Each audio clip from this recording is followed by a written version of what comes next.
Julaibib radhiyallahu anhu, sahabat Nabi itu, saking kecilnya badannya itu sampai diangkat oleh Nabi SAW dengan satu telapak tangan karena kecilnya badannya. Tapi di perang ya Uhud dia bisa membunuh 7 orang kafir. Tidak ada hubungannya dengan kecil badannya, tapi ruhnya kuat, besar.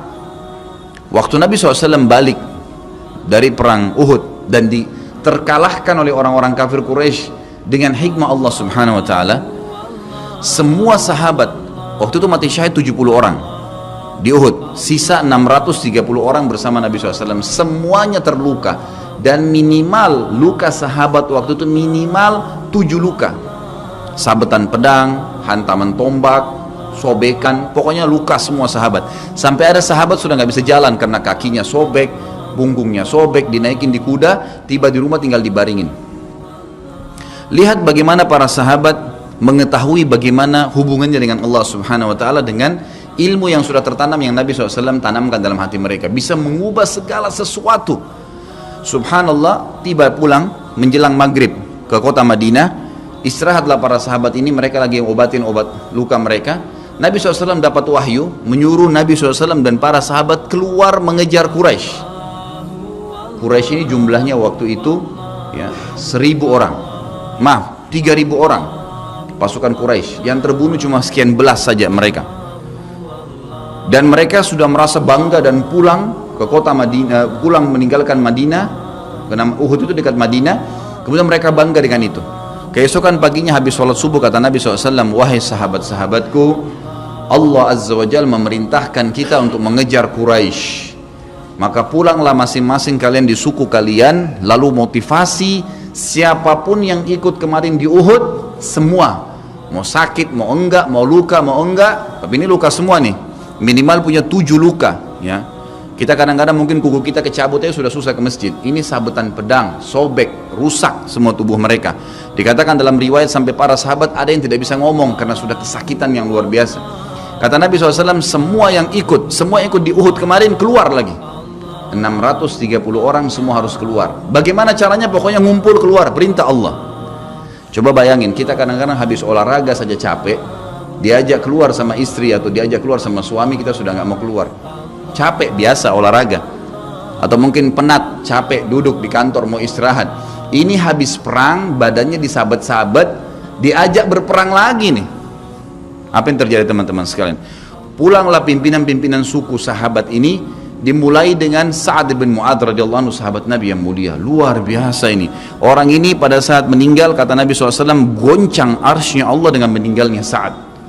Saat pulang ke kaumnya lalu berkata, wahai kaumku, sesungguhnya Nabi SAW menyuruh kalian untuk kembali menyerang Quraisy.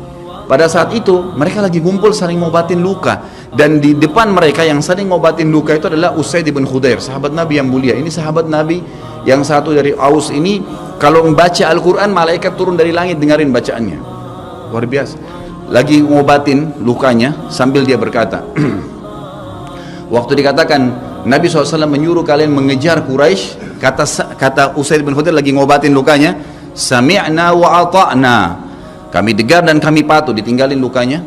Lalu seluruh suku itu saling nopang satu sama yang lain mendatangi masjid Nabi SAW untuk ikut berperang lagi. Nggak ada satupun yang tinggal.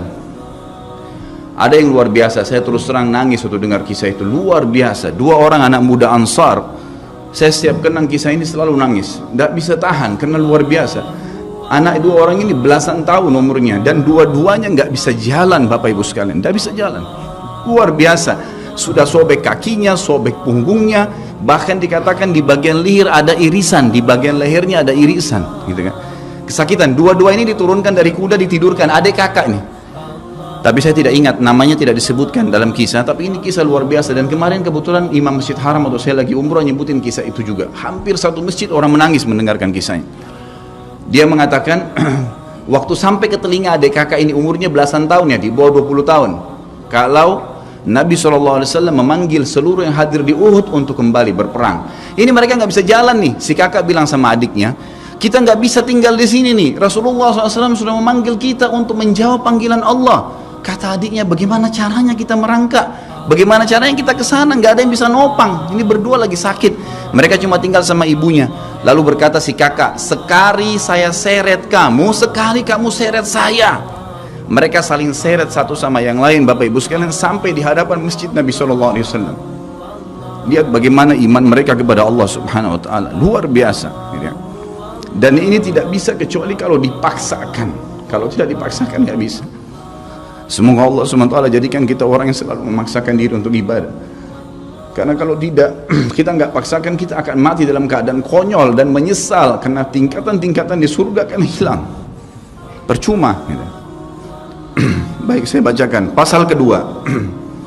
Adab terhadap Allah Subhanahu Wa Taala. Seorang muslim hendaknya melihat segala sesuatu yang telah diberikan Allah kepadanya dengan tiada terhingga, yakni berupa kenikmatan yang tak terhitung.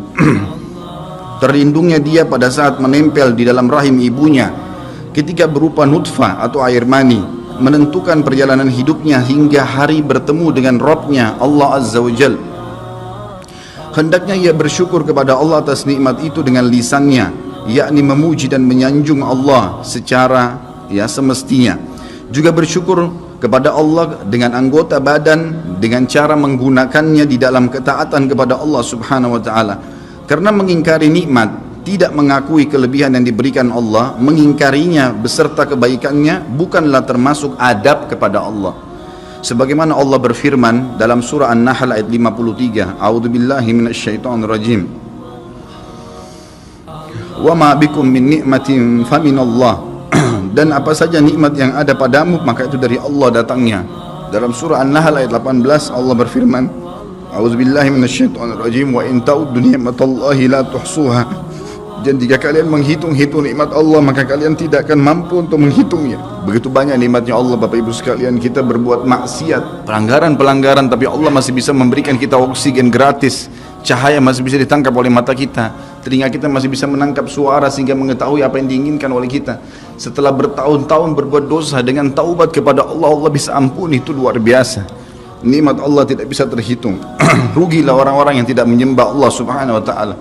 Dan kalau seandainya, kata Ibnu Taimiyah rahimahullah, orang-orang yang bermaksiat kepada Allah itu tahu bagaimana nikmatnya keimanan yang ada dalam hati kami ini, sehingga kami bisa menangis dan kami bisa merasakan dekatnya dengan Allah, bahkan merindukan surga dan selalu merasa diri jauh dari neraka, maka niscaya mereka akan membelah dada-dada kami dan mengambil keimanan itu, karena mereka tidak akan pernah merasakannya.